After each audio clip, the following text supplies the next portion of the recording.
He posted a notice for a ranch cook. A single widow with children showed up, changing everything. The notice had been tacked crooked on the frost-bitten post outside Mason Creek's trading hall, its corners stiff with ice. Its ink bled slightly from last night's snow. Wanted, a cook for winter, room, board, and honest wages. Jonas Hale, Northridge Ranch. Jonas hadn't meant for the town to look at him the way they did, as if a man posting for a cook in the dead of winter carried some hidden sorrow the rest of them weren't brave enough to name. But the truth was simpler, quieter. He needed help.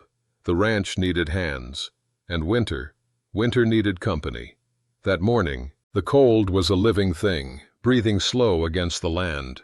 Snow rolled like pale dunes across the valley. The air tasted of iron and pine sap. Jonas stepped out of the barn, gloves stiff, breath rising like smoke. The world felt emptier this year. Too wide, too silent. He adjusted the scarf around his neck, one his late sister had knitted, threads fraying but holding on, and walked toward the porch. The boards beneath his boots creaked in that long, familiar winter way, wood exhausted from holding up a lone man for too many years. He had coffee waiting inside. Instead, he stopped at the top step. A wagon approached down the ridgeline. It came slow, wheels crunching through frozen ruts, the mule's hooves sinking into snowdrifts that swallowed sound. A woman held the reins, a widow by the look of her black shawl. 3 children sat bundled behind her, their shapes small and uncertain under layers patched more with hope than cloth. Jonas felt his breath catch. This wasn't right. He'd asked for a cook. Not this. Not a whole life arriving at his doorstep. The wagon halted near the porch.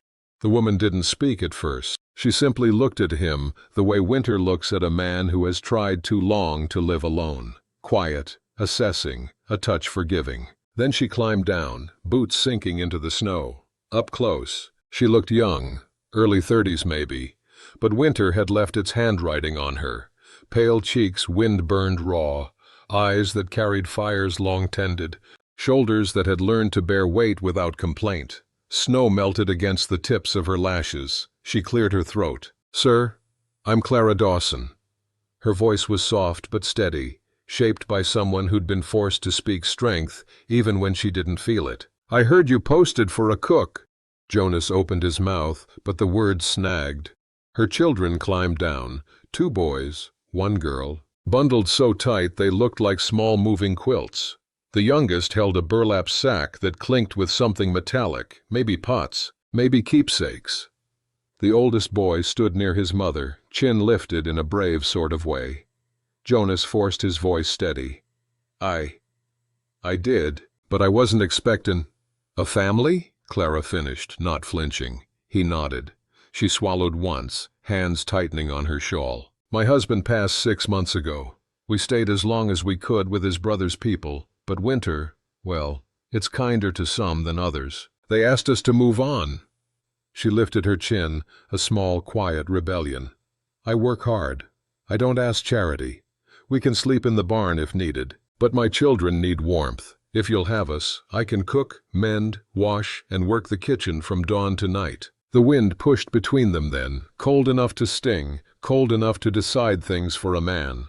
Jonas looked at the 3 children. The smallest girl was shivering, fingers tucked into her sleeves. The older boy watched Jonas like a hawk, measuring him, ready to hate him if he gave cause.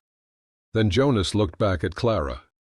And winter shifted, just slightly, just enough for something warm to pulse under his ribs. He stepped down from the porch. "You'll stay in the house," he said, his voice lower than before. "All of you. Barn's no place for children." Clara's breath hitched, but not from cold. She nodded, almost too quickly. Jonas gestured toward the door. "Come in. Warm up. We'll talk details after." The family stepped inside, boots dripping meltwater onto the floorboards. Jonas closed the door behind them, sealing in a pocket of warmth that felt different suddenly, like the house had inhaled for the first time in years. Clara stood near the hearth, watching the flames brighten as Jonas stoked them higher. Her children hovered close, cautious, taking in the sparse room. 1 table, 2 chairs, A cot tucked against the wall, a stove whose belly glowed red.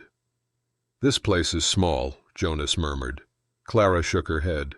"Small is fine. Small can be safe." Safe.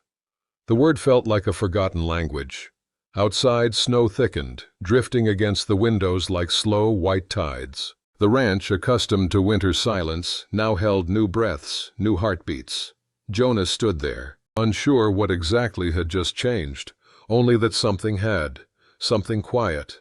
Something irreversible. Clara Dawson had arrived with winter clinging to her boots. And winter, somehow, suddenly felt warmer. They ate like people who had not trusted a hot meal in a long while. Slow, reverent, the way hands find rhythm with spoons that do not judge. Clara moved around the tiny kitchen with quiet competence. A steady hand ladling stew, a small thief of warmth, who returned it to the table. The children watched her the way plants watch for sun. The youngest, May, reached out once and let her fingers curl against the edge of Clara's sleeve, then pulled back as if the touch might melt. Jonas watched them. Watched Clara more carefully than he'd watched anything in the last 5 winters. She didn't chatter. She answered only when spoken to. There was a deliberate economy to how she used words, as if each one had to survive harsh weather to be worthy of leaving her mouth. After supper, when the children were settled under a patchwork quilt Jonas hadn't seen moved in months, he and Clara sat opposite one another, the stove between them simmering like the belly of a living hot thing. Snow hit the windows in regular beats, soft thumps that made the house breathe. "You've been east long?" Jonas asked, filling the silence with something small. Clara's fingers traced the rim of her cup. "Near the river," she said. "We moved with the mill work until my husband. He took ill. The mill let us go. Work's scarce where the boards are frozen and the men are needed for lumber rather than families." Jonas nodded. He understood the economy of loss. Out here it had a sound, the click of boot heels walking away from a door, the measured slide of a chair pushed back for the last time. "What can you cook?" he asked, curious despite himself. She smiled then, a quick, private thing that showed a flicker of bare teeth and something gentler. "What I learnt from my mother," she said. "Soup thick enough to mend a man, bread that will hold a pocket of butter without giving up, pudding stuffed with whatever keeps, a secret of molasses and raisins." Her voice was steady, but there was a hunger there too, not for food, more like a hunger for a place that remembered names. Jonas felt an old memory loosen. His sister's hand pressing dough into his palms years ago. The smell of yeast that could make a man believe in small miracles. He cleared his throat. "We're set then. You start tomorrow." Winter folded itself around that decision like a shawl. They rose that evening to the sound of the wind picking up, an animal stirring in its sleep. Jonas covered the children with an extra blanket and watched the slow, even rise and fall of their chests until sleep smoothed the line of their faces. Clara sat by the hearth a while longer, her hands warm on a tin cup, as if memorizing the way the light traveled across the room. Days fell into a pattern faster than Jonas expected. Clara's cooking filled spaces, literal and otherwise. Her bread crusted gold on the stove shelf, the stew boiled low and fragrant, and little gestures braided themselves into routine, the way she swept salt from the threshold in a tidy path, the way she mended socks while talking to the children about small towns she'd known, the way she hummed at dawn like anyone could store a song against winter. Jonas found himself waking earlier to the smell of coffee and the hiss of the stove. He found the kitchen table set without asking. He found the children's laughter, soft and surprised, leaking into rooms that had once kept the echoes of his solitary footsteps. But winter is a patient thing. It keeps score in small, slow ways. Not everyone in town found the new arrangement easy. Rumor is an animal that grows hungry in the dark. By the second week, a man from the co-op stopped by, an informal sort of vigilance, more looking than accusation, his cap rim frosted with ice. "You takin' in city folk?" he asked, voice flat as a packed trail. "They were passing," Jonas said. "Needed work, needed shelter. I pay fair." The man didn't press. He just let his stare sit there a while, heavy and expectant, as if waiting for a crack. Then he moved off, leaving questions like footprints. A note arrived a few days later. No signature. A single line scrawled in careful ink and left pinned to the same post where Jonas had posted the notice. "Be careful who you bring into town." The letters were neat, the message cold. Clara read it and folded it without a tremor, tucking it into her pocket as if it were only a scrap. That night, after the children slept, she set the note on the table between them and poured 2 cups of tea. The lamplight made the steam silver, and for the first time in the week since she'd arrived, her face seemed to measure the warmth against something else. "You won't leave," Jonas said quietly, the sentence an offering and a question. Clara looked at him for a long time, the stoic lines in her face softening. "I won't run," she said. "Not with them." Jonas watched her, the weight of that promise settling into his chest like a small, sure stone. He wanted to ask where they would go if the town turned, if hunger found mouths that used words like weapons. He wanted to ask whether she had kin beyond the valley. He wanted to know what ghosts she kept tucked in the folds of her shawl. Instead, he asked something smaller. "Do you miss him?" It was not a cruel question. It was one born of the way winter makes men and women honest. Clara's hand tightened around her cup. "Every day," she said. "But missing is different from stopping. I carry it. I don't let it tilt the day." She said it without preaching, just fact. The way someone would say the weather, true, unavoidable, something to plan around. And so they moved forward, 2 people with histories that smelled like smoke and rain, learning to build a new grammar for living in a house that had once been a shrine to solitude. Snow rose higher that week. The children fashioned paltry sleds from broken crates and hauled them down the shallow hill behind the barn, their shouts muffled by winter's breath. Clara taught May to braid wool, her fingers patient and sure, and the oldest, Tommy, learned the geometry of stacking wood so the burn would last through a night of starless cold. But Jeremiah Lyle, owner of the general store and keeper of small resentments, stayed a problem. He had a way of being close-lipped and warm only to those whose names he'd given water credit. When he passed the ranch, his stare grazed the picket, lingered on a child's mitten, hung to dry, and the rest of it lingered like fog. "They're outsiders," he said loud enough for Jonas to hear across the road one afternoon. "Town's tight enough. We don't need more mouths we haven't seen in spring." Jonas didn't answer then. He had learned not to feed cold words with heat. But that night, when wind clawed at the shutters and snow writhed in white sheets across the field, Jonas stood in the doorway and watched Clara tuck May beneath the quilt. He felt something like ownership, not selfish but protective, coil tight in his chest. Winter had left its mark on everyone in that valley, in different forms, on the faces at the co-op, in the lines etched around Jeremiah's eyes, in the cautious kindness the town offered on Sundays. Clara's arrival had changed an equation. It had made a small, slow interior revolution. Outside, the storm sharpened. Snow began to fall harder, thicker, impatient, erasing tracks as quickly as they were made. The world went white and smaller, and the ranch, warm, lit from within, became a beacon against it.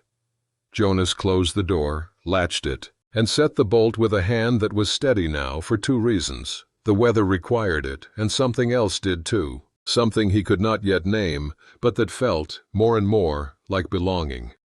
The storm did not ease by morning. It pressed harder, wind dragging long icy claws across the roof, snow piling against the windows until the world outside blurred to a pale, endless hush. Jonas woke before dawn, though the house still slept. The quiet inside felt different now. Not the lonely kind that used to echo through his bones. This was warmer, thicker, holding breath and life in its seams. He stepped into the main room, boots soft on the floorboards. The stove still held a faint orange glow. Clara must have fed it during the night. She always rose at least once to check on the fire, to make sure cold never reached the children. Jonas opened the door to add more wood, then paused. Clara was already there. She sat close to the stove, shawl wrapped around her shoulders, hair half fallen from its braid. Her hands were folded in her lap. She wasn't tending the fire. She was watching it, eyes fixed on the shifting glow like someone measuring thoughts she hadn't spoken aloud. She didn't startle when he stepped closer. "I heard the wind," she murmured. Jonas nodded. He took the seat beside her, leaving a respectful inch of space. Heat brushed both their knees. "You slept at all?" he asked. "A little." She exhaled slowly. "Storms. They unsettle me. They remind me how small we are under things we can't control." He studied her profile, her stillness, the sharp line of her cheekbone in the firelight. "If there's anything you need," she gave a faint, weary smile. "You've given more than enough already." Silence nestled between them, not awkward, just waiting. The fire cracked, and the house creaked under the weight of snow. Somewhere in the loft, Tommy shifted in sleep. Clara's shoulders dropped as though releasing a long-held breath. "Jonas," she whispered, voice barely above the rumble of wind, "I don't want to be trouble for you. Not with the town. Not with whoever's watching." Jonas leaned forward, elbows on his knees. "You're not trouble. Folks can talk. Let 'em." His voice came low, steady. "What matters is those 3 kids got a warm place. And you do too." Clara looked at him fully then, eyes steady, searching. She didn't thank him. She didn't need to. The look was enough. Before he could say more, a sudden thump shook the porch, a heavy, deliberate sound that cut through the storm like a blade. Clara stiffened. Jonas rose instantly, instinct snapping tight. He crossed the room in 3 steps, pulled the door partially open, and peered out into the white churn. A bundle lay against the porch rail, not tossed, placed. He stepped out, wind slicing across his face. He lifted the bundle. Something metallic clinked inside. Snowflakes hissed against the cloth. Back inside, Clara stood with her hands pressed to her chest, waiting. Jonas unwrapped the bundle on the table. A tin of biscuits, 2 jars of preserves, a small loaf of rye bread wrapped in cotton, and a note. Clara's breath trembled. Jonas opened it. The handwriting was careful, masculine, familiar. For the children. Storms too rough for grudges. Pastor Weller. Clara's lips parted in surprise. She swallowed hard, fingers brushing the edge of the note. Jonas set it down gently. "See," he murmured, "not everyone's set against you." But Clara didn't smile. Her eyes filled with something raw, gratitude mixed with disbelief, as if kindness was a language she hadn't heard in far too long.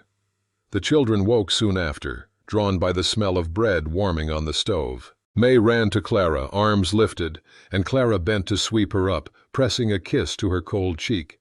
For a moment, the storm outside could have been another world entirely.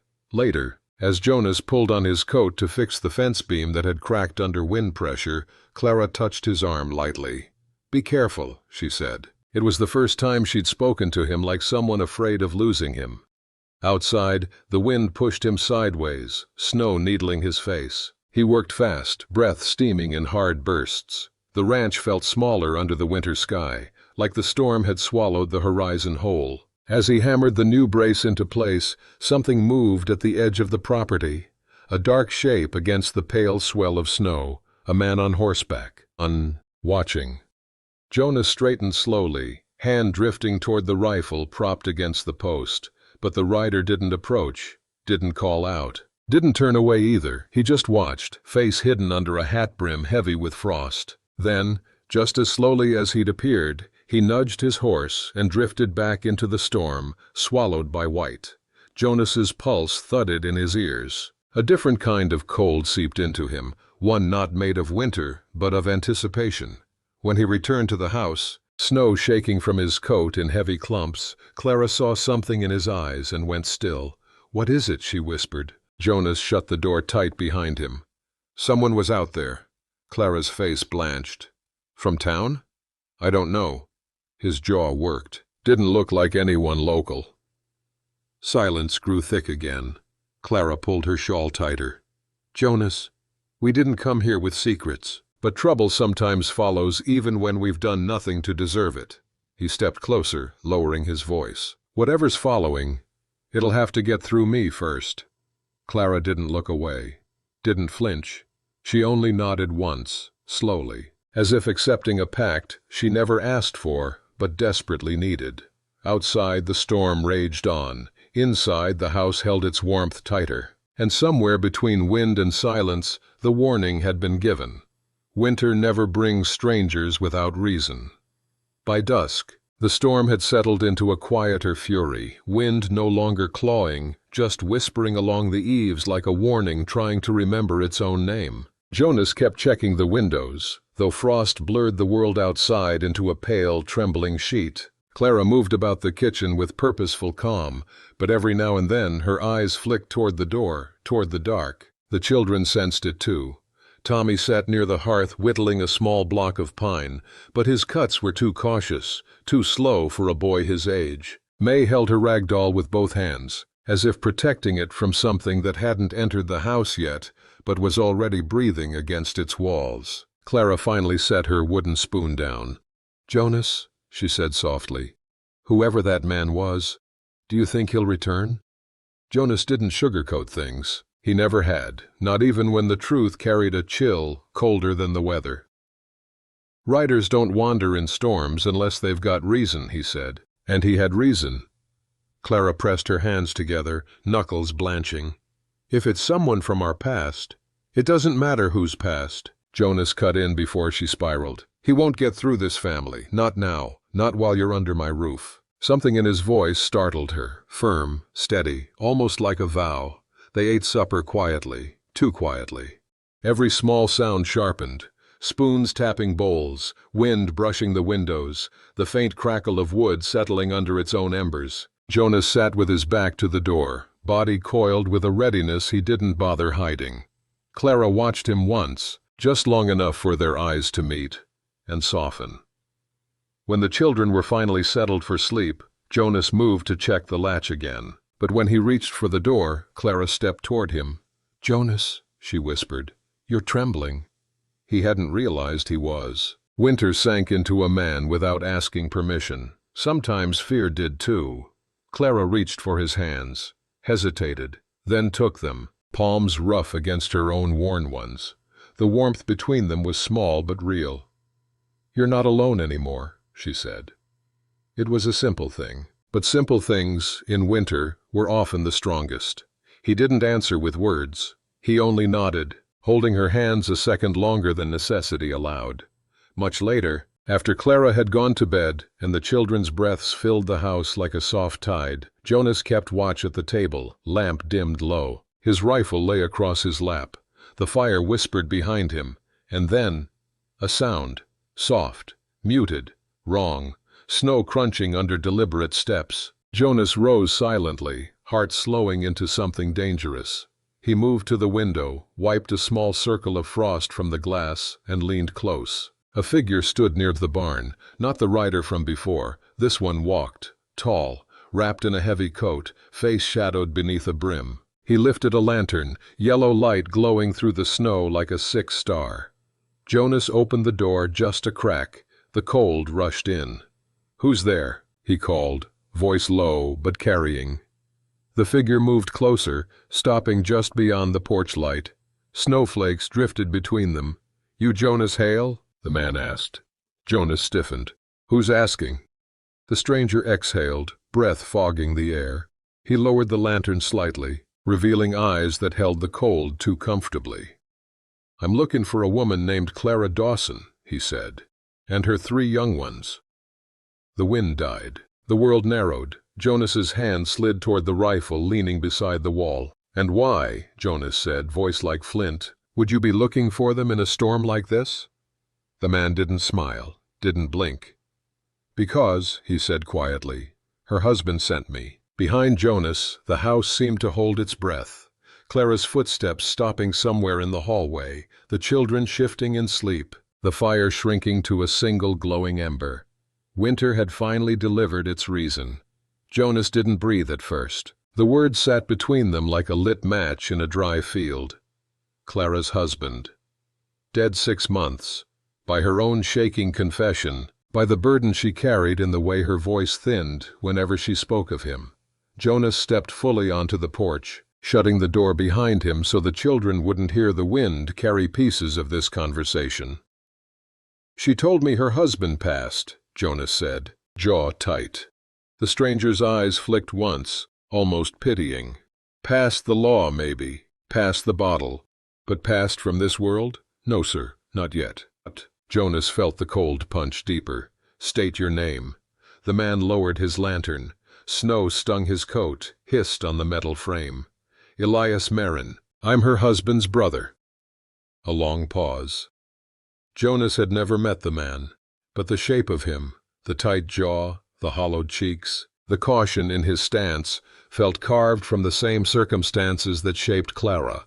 Hunger, winter, long roads that broke more people than they carried. "What do you want with her?" Jonas asked. The lantern light caught Elias's breath as he spoke. "What any kin wants, their own blood back. My brother's alive but broken. After she left, he went half mad looking for the children." A beat. "They belong with family." Jonas said nothing. Snow gathered on his shoulders like judgment. Then Elias continued, softer but heavier. "We didn't cast her out, Jonas Hale. She ran, after a fight, after he struck her." Elias's throat worked. "I'm not excusing him. He was sick with grief, drink, winter, but he never meant for them to vanish, and he's been searching since." Behind Jonas, the door opened just a sliver. "Elias?" Clara's voice, barely audible, barely steady. Jonas turned. She stood in the doorway, shawl pulled tight, hair loose around her face. Her eyes had gone dark with old fear, not of Elias himself, but of the memories he dragged behind him like sleet. Elias lowered the lantern fully now, revealing exhaustion carved deep. "Clara," he breathed. "Thank God. I thought you'd frozen out there somewhere." She stepped onto the porch, but slowly, like the boards might give way. "You shouldn't have come," she whispered. "Someone had to." Elias looked at her with something that wasn't anger, just responsibility worn thin. "Clara, he's not well. He needs help. And those children need family, not charity from strangers." Jonas felt that, sharp, unfair. Clara flinched as if struck, and then her chin lifted, low, trembling, but unbroken. "Elias, family doesn't hurt," she said quietly. "Family doesn't drive fists into walls and blame the woman closest when winter eats the crops. Family doesn't leave bruises to explain away to children." Her hands shook. "Your brother lost himself long before I ran, and I ran because staying was killing us." Elias swallowed hard. "Clara, he's changed. He's sober now, praying regular. He knows what he did." "I know too," Clara whispered. Snow drifted between them in thin, delicate sheets, so soft, so deceptive. Elias finally met Jonas's eyes. "You can't keep her here. Folks are already talking, and if the law hears she fled her husband—" Jonas stepped forward. "She's safe in my home," he said, voice low. "Storm or no storm, law or no law." Elias studied him, really studied him, for the first time. The rifle leaning by the door, the warmth spilling from the house behind him, the quiet conviction in Jonas's posture. Then he turned back to Clara. "You mean to stay?" he asked. Clara looked down, then up again, slowly, painfully, but with a certainty that made Jonas feel the floor steady beneath them. "I mean to raise my children where winter doesn't have hands," she said. "I mean to build something that doesn't bruise." Elias's breath trembled out. He nodded once, just once, shoulders sagging under the weight of something finally released. "I'll tell him you're alive," he murmured, "and safe." A pause. "He'll want to come, Clara, but I'll try to stop him." Clara closed her eyes. "Thank you." Elias stepped back into the storm. "I won't trouble you again," he said to Jonas. "Take care of them." Jonas nodded, something fierce and wordless rising behind his ribs. When Elias disappeared into the white, Clara stood there, shaking. Not from cold, but from a truth finally spoken aloud. Jonas reached for her hand. She didn't pull away. Inside, the house still held warmth, held light, held the fragile beginning of something that had outlived the storm. Winter, for the first time, felt like it might break, not them,